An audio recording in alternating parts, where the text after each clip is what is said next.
আমি ভীষণ ভালোবাসতাম আমার মাকে। কখনো মুখ ফুটে বলিনি। টিফিনের পয়সা বাঁচিয়ে কখনো কখনো কিনে আনতাম কমলা লেবু। শুয়ে শুয়ে মার চোখ জলে ভরে উঠত। আমার ভালোবাসার কথা মাকে কখনো আমি মুখ ফুটে বলতে পারিনি। হে দেশ, হে আমার জননী, কেমন করে তোমাকে আমি বলি, যে মাটিতে ভর দিয়ে আমি উঠে দাঁড়িয়েছি, আমার দু হাতের 10 আঙুলে তার স্মৃতি।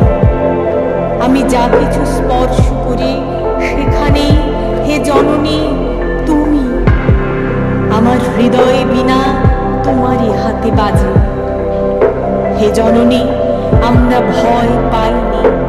যারা তোমার মাটিতে নিষ্ঠুর থাবা বাড়িয়েছে, আমরা তাদের ঘাড় ধরে সীমান্ত পার করে দেব।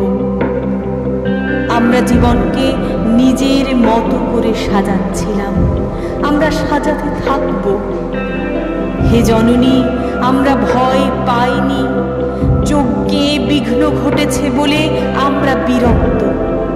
মুখ বন্ধ করে অক্লান্ত হাতে হে জননী আমরা ভালোবাসার কথা বলে যাব।